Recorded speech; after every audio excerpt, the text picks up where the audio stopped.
ओम ओम श्री गणपते नमः। ओम श्री गणपते नमः। ओम श्री गणेशाय नमः। दोस्तों, कल हमने पढ़ा था होरा के बारे में। जितने डिविजनल चार्ट्स हैं वो हम स्टडी करते हैं D1 चार्ट को, जन्म लगन कुंडली को कंफर्म करने। अब जन्म कुंडली तो सारा कुछ बता रही है, A to Z, परिवार भी, हेल्थ भी, माता भी, पढ़ाई भी। लेकिन उसको आगे कंफर्म करने के लिए हम कंसर्न डिविजनल चार्ट देखते हैं। और जो डिविजनल चार्ट्स होते हैं वो काफी तरह के हैं, लेकिन नॉर्मली हम अपनी प्रैक्टिस में 16 तरह के डिविजनल चार्ट्स को यूज करते हैं। सबसे पहले बात आती है, जो डिविजनल चार्ट्स हैं, लगन तो आपने देखना ही देखना है। जब भी कोई होरोस्कोप देखना है, लगन इज द मोस्ट इंपॉर्टेंट। और उसकी एक्यूरेसी को भी जरूर चेक करना है। जितना आप एक्यूरेट हो जाएंगे वो आपकी उतनी प्रेडिक्शन भी एक्यूरेट हो जाएगी। सो होरोस्कोप चेक करने से पहले कुछ पॉइंट्स लाइक उनकी exact date of birth, time, place of birth, longitude, latitude important है, तो प्लेस ऑफ बर्थ से पता लगेगा। और इसके अलावा कोशिश करनी है AM और PM भी साथ में जरूर मेंशन किया हो, जिस भी जब तक आपने होरोस्कोप देखा है। ये चीजें होगी। फिर आप उसमें कंफर्म करते हो कि अगर लगन 0 डिग्री पे है या 1 डिग्री पे है या 29 डिग्री पे है, तो उसमें क्या होता है कि with in span, short span of time वो लगन बदल जाता है। लगन के बदलने के साथ ही दिक्कत आ जाती है। तो आपने अगर लगन 0 डिग्री, 2 डिग्री, 3 डिग्री है, या 28 डिग्री, 29 डिग्री, 30 डिग्री है, तो देखो 4 मिनट में 1 डिग्री लगन चेंज हो जाता है। और अगर लगन 1 नंबर है तो वो आपका 2 नंबर आ जाएगा, या 12 नंबर है तो 1 नंबर आ जाएगा। इवन ऑड का प्रॉब्लम आ जाएगा। हम कोशिश करें उनसे डेट ऑफ मैरिज ले लें। डेट ऑफ मैरिज ले लें, दशा पैटर्न में जाएंगे, हमें पता लग जाएगा। दूसरा, कितने भाई बहन हैं, उससे भी आपका होरोस्कोप कंफर्म करने में आसानी हो जाती है। फिर कुछ ऐसे इवेंट्स लाइक पहला बच्चा हो गया, दूसरा बच्चा हो गया, शादी हो गई, या कोई नौकरी लग गई, या आदमी का डाइवोर्स हो गया, वो डेट अगर आप ले लेंगे तो आपको एग्जैक्ट उसका टाइम ऑफ बर्थ कंफर्म हो जाएगा। कि पुराने लोग जो हैं वो आपको टेंटेटिव टाइम बताएंगे, एग्जैक्ट नहीं। और एक लगन 30 डिग्री पे होता है, अगर 15 मिनट का भी फर्क पड़ गया तो 4 डिग्री का लगन का फर्क पड़ता है। और हमने जितने भी डिविजनल चार्ट्स बनाने हैं वो लगन से ही बनाने हैं। अब बात करते हैं, एक लगन है 0 डिग्री से लेके 30 डिग्री तक। अब 30 डिग्री में हमने जब पूरा चेक करनी है, पूरा जो चार्ट बनता है वो फॉर वेल्थ चेक करने के लिए बनता है। पैसा चेक कर, आदमी के पास पैसा कितना बैंक में, या कैश फ्लो कितना है, कैश पैसा, उसके लिए सेकंड हाउस। अब सेकंड हाउस तो देखना ही देखना है। और उसके अलावा जो कंसर्न डिविजनल चार्ट देखना है वो पूरा चार्ट देखना है, जिसको D2 चार्ट बोलेंगे। डिविजनल चार्ट 2 का मतलब आपने लगन को 2 हिस्सों में बांट दिया, 0 से 15 डिग्री और 15 डिग्री से लेके 30 डिग्री। कोई भी लगन, जो भी लगन जातक का है, उसके आपने 2 हिस्से कर दिए, 0 से 15 डिग्री, 15 डिग्री से लेके 30 डिग्री तक। अब 15 डिग्री तक अगर वो इवन साइन है, इवन साइन होते हैं 1, 3, 5, 7, 9, 11, ये इवन साइंस है। तो इवन साइंस में जो होरा रहेगी वो सन की रहेगी, क्योंकि देखो इसमें 2 ही होरा होती है, सन एंड मून। या तो 4 नंबर आएगा होरा चार्ट में ऊपर लिखा हुआ, या 5 नंबर आएगा। अगर वो सन की होरा रहेगी तो 0 से 15 डिग्री के बीच में रहेगी, अगर वो इवन साइन है, ऑड साइन है। और अगर वो इवन साइन है तो चंद्रमा की होरा रहेगी। सो जो चार्ट बनेगा वो ये चार्ट में यही है, या सन चलेगा या मून चलेगा। Even sign and odd sign. Odd sign में 0 से 15 डिग्री तक सूरज की हो रहा है, और 15 डिग्री से लेके 30 डिग्री तक मून की हो रहा है, अगर ये ऑड साइन है। और अगर इवन साइन है तो इसमें उल्टा हो जाएगा। इसमें उल्टा कैसे हो जाएगा, हो रहा लेते हैं हम, 2 नंबर लगन है। 2 नंबर लगन क्या है? इवन साइन है। तो इवन साइन में पहली हो रहा 0 डिग्री से 15 डिग्री तक रहेगी। जो 2 नंबर लगन अगर आ गया तो 0 से 15 डिग्री तक हो रहा रहेगी, जो वो रहेगी मून की रहेगी। और 15 डिग्री से लेके 30 डिग्री तक जो हो रहा रहेगी वो रहेगी सन की। इस तरह ही ये पैटर्न चलेगा। मैंने आपको पेपर भेजे हैं कल, उसमें आपको क्लियर हो जाएगा। अब क्वेश्चन आता है, अनिल जी ने क्वेश्चन किया था कि अगर 10 नंबर लगन है तो 10 नंबर जो लगन है वो है इवन साइन है, मतलब 2 4 6 8 10 ये इवन साइन है। तो इसमें कितने डिग्री बोला अनिल जी आपने?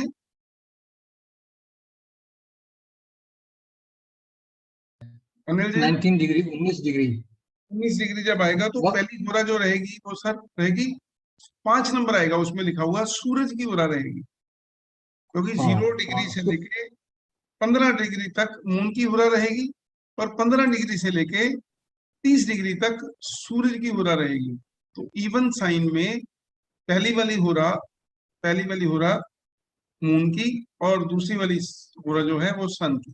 तो ये 19 डिग्री है, तो it is more than 15 degree, तो ये सूरज की हुरा रहेगी, पहली बात। अब अब इसके बाद हमने सभी प्लैनेट्स की बात की थी। जितने भी प्लैनेट्स हैं, जितने भी प्लैनेट्स हैं, सेम सेम ही ऐसे करना है जैसे लगन को किया है। अगर इवन साइन है तो सूरज की ओरा में पहले 15 डिग्री तक, ऑड साइन है तो 0 से 15 डिग्री तक सूरज की ओरा में, इवन साइन है तो पहले 0 से 15 डिग्री तक मून की ओरा में। सन एंड मून दोनों ही है। सन ऑड में आएगा, मून इवन में आएगा पहले वाले में, और दूसरे वाले में उल्टा हो जाएगा। ये हमने कल किया था। इसके बारे में कोई क्वेरी है तो आप पूछ सकते हैं, इसके फिर आगे चलते हैं। क्योंकि जिन लोगों ने कल ज्वाइन नहीं किया था तो उनको थोड़ा ये आइडिया हो जाएगा। हाँ जी, चले फिर आगे। अच्छा, इसमें एक चीज पूछ। बोलिए अनिल जी, बोलिए। हेलो। हाँ जी, बोलिए। इसमें ये पूछा था जी, अगर मान लीजिए, हाँ, जैसे अभी वही कैप्रिकॉर्न असेंडेंट है हम्म। और लग्न 19 डिग्री पे है, तो पहली हो रहा हो गई सन। हाँ जी। नहीं, लगन तो अगर हम लगन अगर कैप्रिकॉर्न है और 90 कैप्रिकॉर्न, डिग्री पे है तो पहली हो रहा होगी सन। हाँ जी। तो हम सन को ऊपर लिखेंगे और मून को नीचे लिखेंगे जी, सन को लिखेंगे आप और ऊपर और मून के लिखेंगे अप साइड, नीचे साइड में। तो उसमें सन साइड की में होरा बनेगी, मेन जो आएगी सन की होरा आएगी। और सन की होरा हो तो उसमें सभी प्लैनेट्स हमने जो भरने हैं, मैं अभी आपको जी यहाँ जी। पे क्लियर कराता हूँ। चलो पहले इसको क्लियर कर लेते हैं, फिर आगे चलते हैं। हाँ, अब यहाँ पर एक क्वेश्चन था मेरा सर। हाँ जी, बोलिए। वो क्वेश्चन, हाँ, वो क्वेश्चन ये सर कि जैसे सन की होरा बना ली मैंने और मून का भी बन गया, प्लैनेट्स हमने डाल दिए, हाँ। तो अब वो जिसका हॉरोस्कोप है हम्म। उसके लिए सेकंड हाउस यानी D2 के बारे में जानने के लिए हम्म। कि उसको धन कहाँ से मिलेगा, कितना मिलेगा, इसके लिए हम सन के साथ जो प्लैनेट्स हैं उन पर कंसंट्रेट करेंगे ना। ठीक, हाँ। देखो, मैंने कल ठीक उसके है बारे सर। में बताया था, पहले हम ये चेक कर लेते हैं। चलो एक प्रैक्टिस कर लेते हैं। आज 20 अक्टूबर 2021 को शाम को 7 बज के 1 मिनट पर ये लगन बन रहा है आपका। एक नंबर लगन बन रहा है। और एक नंबर लगन में लगन जो है 26 डिग्री 41 मिनट पे है। बाकी सारे प्लैनेट्स की डिग्री यहाँ पे दे रखी हैं। तो जब इसको हमने होरा बनानी है तो होरा कैसे बनेगी? सबसे पहले तो हम सेकेंड हाउस देखते हैं इसका। सेकेंड हाउस का लॉर्ड कहाँ पे बैठे हैं वो देखते हैं, और सेकेंड हाउस में कौन सा प्लेनेट बैठा है वो देखते हैं। अब इसको आगे डिवीजन करेंगे जब, तो होरा चार्ट बनेगा। तो क्या करेंगे, अगर मेष लगन की कुंडली है, मेष लगन आ गया, इवन साइन आ गया, ऑड साइन आ गया। ऑड साइन में ऑड साइन में क्या करेंगे, 0 से 15 डिग्री तक सूरज की ओरा रहेगी, और 15 डिग्री से लेके 30 डिग्री तक चंद्रमा की ओरा रहेगी।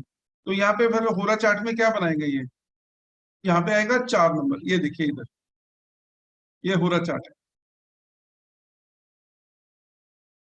अगर ये 15 से कम होता तो यहाँ पे 5 नंबर आता, और अगर ये 15 डिग्री से ऊपर है तो यहाँ पे 4 नंबर आ गए, पहली बात। अब इसके बाद हमने प्लैनेट्स भरने हैं। अब दो ही होरा रहेंगी, ये 4 नंबर है चंद्रमा की और 5 नंबर है सूरज की होरा। सिर्फ 2 ही हो होती है जब भी आप चार्ट देखेंगे। हाँ, इसमें राहु और केतु इकट्ठे रहेंगे, राहु और केतु हमेशा इकट्ठे रहेंगे। अब पहले हम पकड़ते हैं सूरज के चंद्रमा के बाद सबसे पहले लगन के बाद हम पकड़ते हैं सन को। सन यहाँ पे 7 नंबर साइन में है, तो 7 नंबर क्या है, ऑड साइन है, ऑड साइन है। और 7 नंबर में 0 से 15 डिग्री तक, 0 से 15 डिग्री तक सूरज जो हो तो कहाँ पे जाएगा, 5 नंबर में, मतलब सूरज की ओर में जाएगा। यहाँ पे सूरज है 3 डिग्री 13 मिनट। अगर ये 15 डिग्री तक है, 0 डिग्री से लेके 15 डिग्री तक, और साइन ऑड है, तो ये सूरज की ओर रहेगी। अगर ये इवन होता, यहाँ पे 6 नंबर होता, तो ये मून की ओर में जाता। अब नंबर है 3 डिग्री 13 मिनट, तो ये आपके सामने दिख रहा है सूरज की ओर में चला गया। उसी तरह मून है, मून यहाँ पे 1 नंबर साइन में है, 0 डिग्री 2 मिनट से 33 मिनट, 2 डिग्री 33 मिनट है। तो क्या होगा, ये भी इवन नहीं है, ऑड साइन है, 15 से कम है, तो फिर भी ये यहाँ चला गया सूरज की ओर में। सूरज चंद्र मंगल देखिए, मंगल 6 नंबर साइन में है। 6 नंबर साइन जो है वो इवन साइन है, तो इवन साइन में ये इवन साइन है अगर, तो क्या होगा, पहली हो रहा मून की और दूसरी हो रहा सन की, तो ये 15 डिग्री से लेकर 30 डिग्री तक सन की ओर में चला जाएगा। ये मंगल भी यहाँ पे आ गया। फिर बुध है, बुध भी 6 नंबर में है, लेकिन 15 डिग्री क्रॉस कर चुका है, तो ये भी यहाँ पे आ गया। इसके बाद बुध के बाद आ गया गुरु। गुरु देखिए 10 नंबर इवन साइन है, जैसे अभी आप बात कर रहे थे मकर साइन की, तो 0 डिग्री से 15 डिग्री तक अगर होता तो ये मून की ओर में जाता। अब ये 15 डिग्री से 30 डिग्री के बीच में है, तो ये सूरज की ओर में जाएगा, तो ये सूरज की ओर में चला गया। फिर आ जाओ आप शनि पे। शनि इवन साइन में जरूर है, लेकिन क्या है, शनि 15 डिग्री से कम है, तो ये जाएगा मून की ओर में। Even sign less than 15 degrees, ये चला गया मून की ओर में। और अगर ये 15 डिग्री से ऊपर होता तो ये चला जाता सन की ओर में। इसके बाद आ गया वीनस। वीनस देखिए, ये भी इवन साइन में है, इवन साइन में है और 20 डिग्री पे है। इवन साइन में 0 डिग्री से 15 डिग्री तक होता तो ये मून की ओर में जाता। अब ये 15 डिग्री से ज्यादा हो गया, तो ये शुक्र भी सूर्य की ओर में चला गया। इस तरह से करते हुए अब रह गया हमारे पास राहु और केतु। किसी को भी ले लीजिए, ये इवन साइन में चल रहे हैं, इवन साइन में चल रहे हैं। तो यहाँ पे इवन साइन है 2 नंबर, 0 डिग्री से लेके 15 डिग्री तक ये रहेगा मून की ओर में। ये देखिए मून की ओर में आ गया, और केतु और राहु इकट्ठे रहते हैं। तो इस तरह हमारा जो होरा चार्ट बनेगा वो ये बनेगा। ये आपके लिए रेपिटेशन हो गया, क्योंकि कल भी हमने इसको किया था, लेकिन कुछ लोगों ने आज लेट ज्वाइन किया या नहीं उनको समझ में आया, तो इसके लिए मैंने रिपीट किया है। अब प्रिंसिपल्स क्या हैं इंटरप्रिटेशन ऑफ होरा चार्ट की। होरा अगर देखना है चार्ट, देखो सबसे पहले तो बनाना जरूरी होता है। अब इसमें डिग्रीज को आप यहाँ पे भूल जाओ, आपने सिर्फ यही देखना है कि कौन कौन से प्लैनेट्स चंद्रमा की होरा में है और कौन कौन से प्लैनेट सूरज की होरा में। कहते अगर इवन राशि हो, इवन राशि हो, इवन राशि हो, तो मून की होरा पावरफुल होती है, और अगर ऑड राशि हो तो सूरज की होरा पावरफुल होती है। तो यहाँ पे 1 नंबर है, 1 नंबर का मतलब क्या हुआ कि सूरज की पावरफुल होरा रहेगी एज कम्पेयर टू चंद्रमा की होरा से। कहते हैं इन केस ऑफ ऑड राशिज होरा of sun will be powerful. राशि के लिए मैं बात कर रहा हूँ यहाँ पे साइन की, ये 1 नंबर साइन है। 1 नंबर साइन के हिसाब से सूरज की होरा जो है वो ज्यादा पावरफुल रहेगी। अब होता क्या है, दशा अंतरदशा भी देखनी है प्लैनेट्स की। अगर तो मून की दशा हो, वीनस की दशा हो, शनि की दशा हो, तो चंद्रमा की होरा में रिजल्ट्स अच्छे मिलेंगे। चंद्रमा हो, शुक्र हो या शनि हो, तो चंद्रमा की होरा में, मून की होरा में अच्छे रिजल्ट्स मिलेंगे। अगर सूरज की दशा हो, मंगल की दशा हो, गुरु की दशा हो, तो सूरज की होरा में अच्छे रिजल्ट्स मिलेंगे। तो ये देखो ना, सूरज मंगल गुरु ये सारे के सारे पावरफुल प्लैनेट्स हैं, पावरफुल हैं। और ये जो है moon and Venus, they are comparatively not so much powerful जितना ये सन है, मंगल है, जुपिटर, ये बहुत तगड़े प्लैनेट्स हैं। तो ये क्रूर प्लैनेट्स भी गिने जाते हैं, थोड़े गुस्से वाले भी गिने जाते हैं। सूरज, मंगल और गुरु ये सूरज की होरा में अच्छे रिजल्ट देंगे। बुध की होरा जो होती है, बुध की दशा, वो चाहे चंद्रमा की हो रहा है चाहे सूर्य की हो रहा है, दोनों में वो अच्छे रिजल्ट्स बराबर ही देते हैं। अब बात हो रही थी उस दिन कि कुछ लोग घर में बैठे हुए उनको पैसा ऑटोमेटिकली खुद आता है।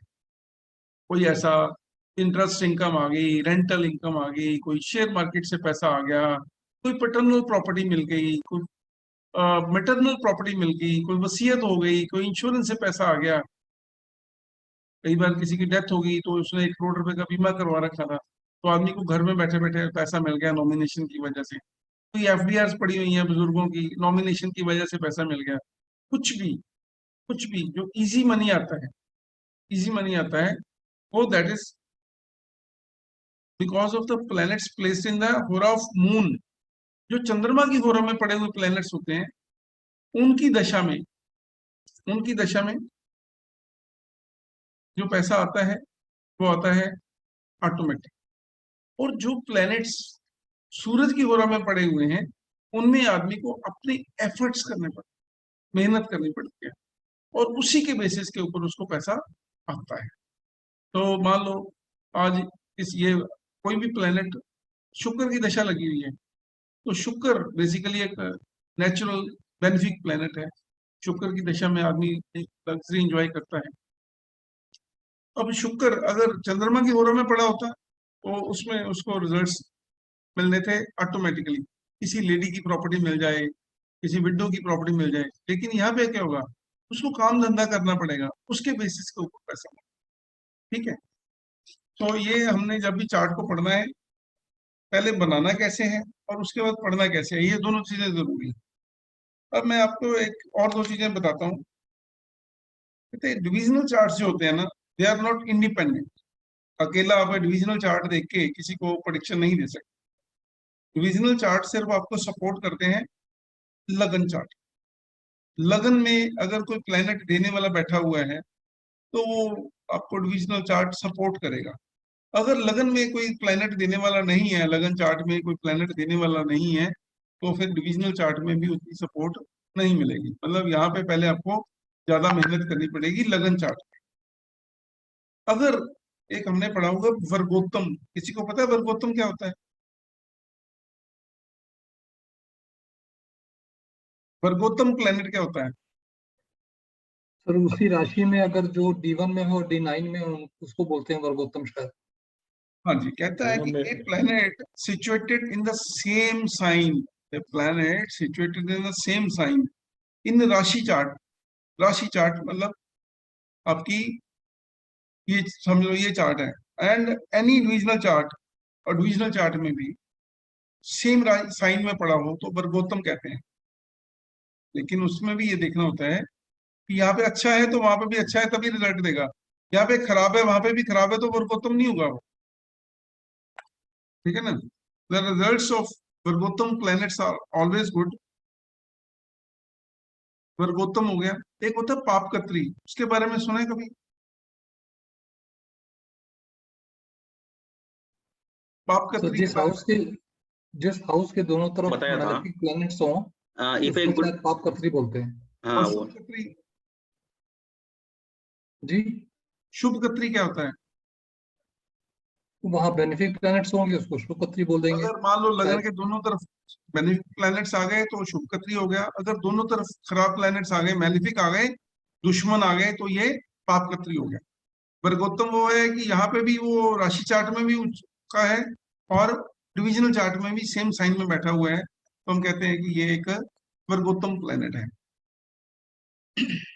सर यहाँ एक बात पूछनी थी, हाँ जी, जैसे अगर वर्गोत्तम तब बोलते हैं जब साइन सेम हो और डिविजनल चार्ट में, और D1 में तो वो वर्गोत्तम हो गया। हाँ जी। अगर सर D1 में और डिविजनल चार्ट के सेम हाउस में अगर वही प्लैनेट हो दोनों में, तो उसका कोई फर्क नहीं पड़ता सर? उसका नहीं, मतलब कोई इम्पोर्टेंस नहीं है क्यों नहीं है, अगर वो सेम हाउस में है तो जी। क्या है ना। होता है सर उसका? मान लो केंद्र में बैठा हुआ है, यहाँ पे एग्जॉल्टेड होके बैठा हुआ है, और वहां पे भी वो एग्जॉल्टेड उसी मतलब अच्छे अपने दोस्त के घर में बैठा हुआ है, तो रिजल्ट्स अच्छे आएंगे।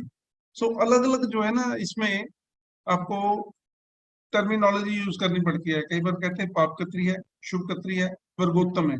यहाँ कई बार क्या होता है कि ना जो भी प्लेनेट सेकंड हाउस में बैठा होता है ना, वो न्यूट्रल होता है। मैं आपको कुछ बताता हूँ उसमें क्या है। कहती अगर कोई भी प्लेनेट चौथे घर में बैठा हो, सातवें घर में बैठा हो, या 10वें घर में बैठा हो, डिविजनल चार्ट में, डिविजनल चार्ट में फोर्थ हाउस में, सेवंथ हाउस में, टेंथ हाउस में बैठा हो, तो वो अच्छे रिजल्ट देता है। इवन पांचवें में, नौवें में, 11वें में डिविजनल चार्ट में बैठा हो तो अच्छे रिजल्ट देता है। लेकिन सेकेंड हाउस में अगर बैठा हो कोई भी प्लेनेट, सेकेंड हाउस में कोई भी प्लेनेट किसी भी डिविजनल चार्ट में बैठा हो, वो न्यूट्रल ही रहता है।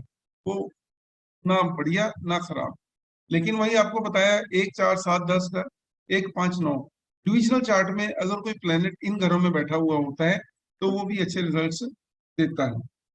अगर थर्ड हाउस में, एट्थ हाउस में या ट्वेल्थ हाउस में डिविजनल चार्ट में कोई चार्ट बैठा होता है तो वो क्या होता है, वो थोड़ी दिक्कत करता है। कई बार क्या होता है कि वो आपके लगन चार्ट में बढ़िया बैठा हुआ है, लेकिन डिविजनल चार्ट में थर्ड में, एट्थ में या ट्वेल्थ में बैठ गया तो उसकी पावर कम हो जाती है, पावरलेस हो जाता है, तो वो बढ़िया रिजल्ट नहीं दे पाता। सो डिविजनल चार्ट हम इसलिए देखते हैं कि लगन में हमने देखा वो बहुत बढ़िया है, तो हमें आस हो जाती है कि हम कह देते हैं यार तेरी शुक्र की दशा है, फोर्थ हाउस में शुक्र बैठा हुआ है, शुक्र बहुत बढ़िया है, शुक्र बहुत बढ़िया रिजल्ट देगा। लेकिन वही कहीं D9 चार्ट में सिक्स में, एट्थ में, ट्वेल्थ में बैठ जाए, थर्ड में बैठ जाए, तो वो क्या रिजल्ट नहीं दे पाता।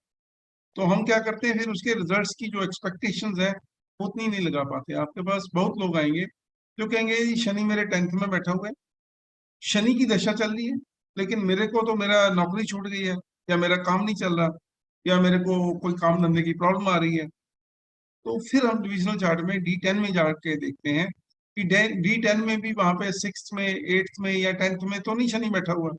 और आगे जाके हम चेक करेंगे षडबल। षडबल, षडबल के बारे में सुना है कभी किसी ने? सुना होगा षडबल। जी सर, बताया था आपने। 6 तरह के बल होते हैं। षड मतलब 6, बल 6 तरह के बल होते हैं। जब हम चार्ट बनाते हैं तो इसमें ना एक चार्ट आता है, ये देखिए, ये इधर, ये नीचे आता है, ये षडबल लिखा हुआ है। हर प्लेनेट के पास अपनी पावर होती है based upon six type of strength. उसके बारे में अभी चर्चा नहीं करेंगे, दैट विल गेट कंफ्यूज। लेकिन जब आपने डिटेल्ड एनालिसिस करना है ना तो उसमें हम जरूर करेंगे। अभी हम डिविजनल चार्ट्स को समझने की कोशिश कर रहे हैं कि डिविजनल चार्ट्स में होता क्या है और डिविजनल चार्ट्स में कैसे हमने उसको स्टडी करना है। अब कहते हैं एनी प्लैनेट। गुरु जी, हाँ जी बोलिए।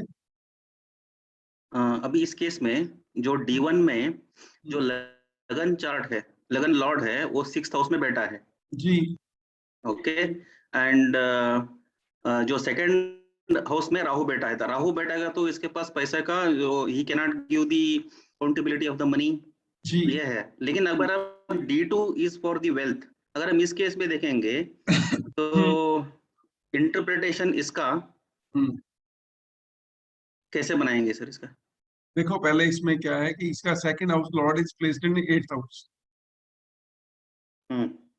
वो खराब हो गया। Second Lord is placed in 8th house और सेकंड में बैठ गया राहु। राहु है यहाँ पे एक्सॉल्टेड, 2 नंबर साइन में राहु एक्सॉल्टेड होता है। लेकिन लेकिन 2 नंबर घर में अगर राहु बैठ जाए तो आदमी के बैंक बैलेंस में हमेशा टाइटनेस रहती है, क्योंकि आदमी खर्चा करता है उसको पता नहीं लगता, वो अनएक्सपेक्टेड खर्चे करना या अनप्लैंड खर्चे करना करता है। ठीक है। और यहाँ पे ये खराब है, मतलब लगन से सेकंड हाउस में राहु का बैठना, हमेशा आदमी बैंक में पैसा डालना चाहता है लेकिन उसके बैंक में पैसा जाता नहीं है। ठीक है। अब क्वेश्चन उसका यही आएगा कि भाई साहब मैं जितने पैसे घर से लेके जाता हूँ सारे के सारे खर्च हो जाते हैं, मेरे को समझ नहीं आती कि क्या हो रहा है, और second Lord is placed in 8th house, तो वो दिक्कत क्या करता है, अगर किसी को पैसा दे भी दिया तो वो वापस नहीं मिलेगा, खड्डे में, कुएं में चला गया, क्योंकि 8th हाउस खड्डा है। Second house lord is placed in 8th house, तो उसको हम यही कहते हैं कि किसी को भी अपने हाथ से पैसा मत दो, और आपके पास पैसा जुड़ेगा नहीं। तो इसका क्या अल्टरनेटिव होता है, आदमी को कहते हैं अगर पैसा आया है तो आप अपने घर में अपनी मदर को दे दो या अपनी वाइफ को दे दो, वो तो आपके सेविंग कर लेंगे, आपसे सेविंग नहीं होने वाली। और इंश्योरेंस बनाने का, because 8th house is for insurance. हाँ, लेकिन देखो, इंश्योरेंस नहीं नहीं, हम धंधे की बात तो कर ही नहीं रहे, हम तो बात कर रहे हैं अभी, since we are concern with second house, तो second house lord is placed in 8th house, तो उसमें हाँ, ओके। पैसे का प्रॉब्लम रहेगा। अब वो कहाँ से अभी आएगा, D2 में कहाँ अगर जाएगा, वो बाद में बात करेंगे। अभी लगन चार्ट में लगन का मालिक 6th में गया तो लगन भंग योग हो गया, और सेकंड लॉर्ड इन 6th 8th और 12th हो तो वो भी खराब होता है, हमने पढ़ा हुआ है। यहाँ पे second house lord is placed in 8th house, तो ये पैसा किसी को देना नहीं है, अगर देना है तो भूल जाना है, वापस नहीं मिलना है आप, ठीक है। तो फिर कहता है मैं जोड़ूं कैसे, मेरा सेविंग नहीं होता, तो हम कहते हैं कि आप ऐसा करो कि अपने पास पैसा कम रखो, अपना पैसा जो आता है उसकी मदर को, अपनी वाइफ को दे दो, तो वहां पे जुड़ जाएगा। घर में क्या होता है, आदमी पैसा अपनी मदर को या अपनी वाइफ को देके उसको लगता है कि सेफ है, किसी तीसरे को देगा तो वो खा जाएगा, ठीक है ना, वो ऐश करनी शुरू कर देगा। तो यहाँ पे, हाँ, देखा जाए तो सेकंड हाउस से हम ये भी देखते हैं उसका खाना पीना, तो ये इन लोगों का खाना पीना खराब होता है, उसकी वजह से भी इनका पैसा काफी खराब होता है, ठीक है। अब यहाँ पे जो डिविजनल चार्ट है वो सपोर्ट तभी करेगा जब लगन चार्ट सपोर्ट करे। लगन चार्ट में भी ओके। देखिए, और फिर देखो उसमें देखना होता है लगन चार्ट के बाद डिविजनल चार्ट, अगर लगन चार्ट ही नहीं सपोर्ट कर रहा तो डिविजनल चार्ट कैसे सपोर्ट करेगा, ओके, ऐसा है दैट ना। Means if it is supporting here then we should go there. Okay. हाँ, क्योंकि जब तक वहां पे हमें कुछ मिलेगा नहीं, पीछे से लाइट आ ही नहीं रही, तो आप पंखा कैसे चलाएंगे बताओ। ये ओके। लाइट पीछे से लाइट, ये पावर हाउस है, आपके घर का मीटर है, मीटर में लाइट आती है तो सारे घर में लाइट जाती है, फिर आप देखते हैं रूम वाइज कि कौन से रूम में लाइट चाहिए, पंखा चाहिए, एसी चाहिए, फ्रिज चाहिए, कहाँ पे लाइट चाहिए, वॉशरूम में चाहिए, लेकिन वो सारे डिविजन है अलग अलग उसके, लेकिन यहाँ पे पहले सपोर्ट जरूरी है, यहाँ पे सपोर्ट नहीं है तो यहाँ पे सपोर्ट नहीं मिलेगा। तो दैट मींस इधर सेकंड लॉर्ड जो विनस है वो सूर्य के राशि में है, तो हाँ बहुत मेहनत करना पड़ेगा इसको, हाँ अगर चाहिए तो। हाँ, सेल्फ एफर्ट्स, मेहनत से, कहीं से सेल्फ पैसा एफर्ट करना आएगा पड़ेगा। नहीं, कहीं से पैसा आएगा नहीं, क्योंकि हाँ, हमने ऐसा हम समझ सकते। अर्थर ट्राइन पढ़ा था, 6 2 6 और 10 पढ़ा था हमने, करेक्ट। अर्थर ट्राइन 2 6 और 10। 10 में क्या है, शनि है, यहाँ पे शनि मेहनत कराता है, आदमी को मेहनत करनी पड़ती है। दूसरे घर में राहु बैठा है टू तो वो पैसा सिक्स। जुड़ने नहीं देगा, पैसा जुड़ने नहीं देगा। छठे में मंगल आ जाए ना, तो इनका पैसा कहाँ पे लगता है, एक्सीडेंट्स पे, एक्सीडेंट्स में, केसेस में, कोर्ट केसेस में। 6 में मंगल, 6 में कारक है मंगल एक्सीडेंट्स का, और छठा घर जो होता है वो पैसे का भी होता है, क्योंकि हमने नौकरी देखनी होती है तो यहाँ से देखनी होती है। ये बंदा नौकरी करेगा और नौकरी करके मेहनत करके पैसा कमाएगा, और उसका पैसा जो है नुकसान होगा और इज्जतमान नहीं बनेगी, क्योंकि लगन का मालिक यहाँ पे 6 में चला गया तो लगन भंग योग हो गया। यहाँ पे 8th लॉर्ड इन 6 है, तो कहते हैं विपरीत राजयोग हो गया। लेकिन विपरीत राजयोग क्या होता है, पहले मेहनत करेंगे और उसके बाद आपको इज्जत मिलेगी, मतलब रेडीमेड मटेरियल नहीं मिलेगा। और करेक्ट। इसमें और आगे और चलिए। 11th Lord 11th Lord 10th house में, तो प्रोफेशन से ही पैसा हाँ आएगा। बिल्कुल बिल्कुल, और इसमें और देखिए 7th हाउस में सन बैठा हुआ है, तो 7th हाउस क्या है, सूरज नीच का, तो इन लोगों को गवर्नमेंट जॉब नहीं मिलती है। सूरज यहाँ पे 3 डिग्री पे है, सूरज नीच और का है, फादर, नीच का है, और फादर के फादर भी साथ शायद। रिलेशंस कंस्ट्रेंड होते हैं, और इनको इज्जतमान नहीं मिलती है। ये लोग काम जरूर करते हैं, लेकिन ये कभी किंग मेकर नहीं बन सकते हैं, किंग नहीं बन सकते, ठीक है। और अभी देखो ये आ गया अश्विनी नक्षत्र होगा आज। हाँ, अश्विनी नक्षत्र आ गया। गंडमूल में बच्चा पैदा हुआ, गंडमूल में अश्विनी नक्षत्र है, कार्तिक मास है, तो कार्तिक मास में सूरज की पूजा की जाती है। जो बच्चा पैदा होता है सूरज नीच का होता है तो फादर के लिए अच्छा नहीं होता, तो इसमें उसकी गंडमूल की पूजा की, इसके साथ साथ कार्तिक मास में सूरज की पूजा की जाती है। कालसर्प योग नहीं है, मांगलिक नहीं है, गंडमूल है, सूरज नीच का है। और दूसरी बात, अभी पूर्णिमा का है, पूर्णिमा का है तो moon is powerful, fourth Lord is placed इन लग्न, ये अच्छा है, ये अच्छा है। Fourth Lord in lagna, lagan lord and fourth lord they are friends, लेकिन यहाँ पे Mangal place in six house है। तो क्या करते हैं हम लोग कि बच्चे के लिए सिक्स हाउस के लिए, सिक्स में मंगल आ जाए तो क्या होता है, पता है किसी को?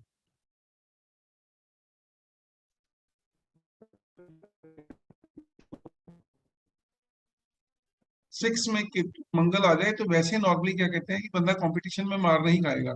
सिक्स हाउस में मंगल ओवरऑल अच्छा होता है, लेकिन लाल किताब कहती है कि सिक्स में मंगल हो तो केतु पीड़ित हो जाता है। तो केतु के लिए कान भिदवाने पड़ते हैं, कान में वो बाली या सोने की कोई ना कुछ कान को छिदवा के कान में डालना चाहिए।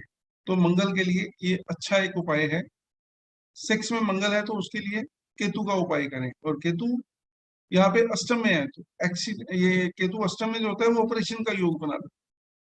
चलो, मैं आज सोचा था कि आपको D3 के बारे में बात करेंगे, लेकिन इसी के बारे में चल रही है। तो आपकी कोई और क्वेश्चन है तो आप पूछ सकते हैं।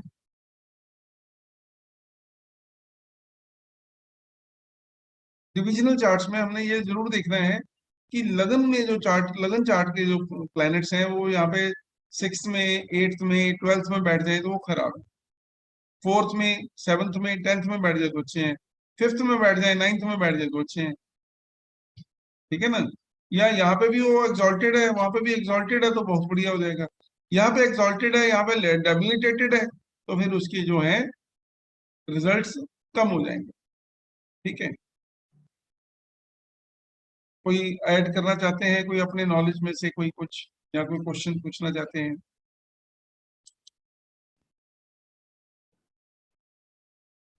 क्या बात, ठंडा ठंडा चल रहा है प्रोग्राम?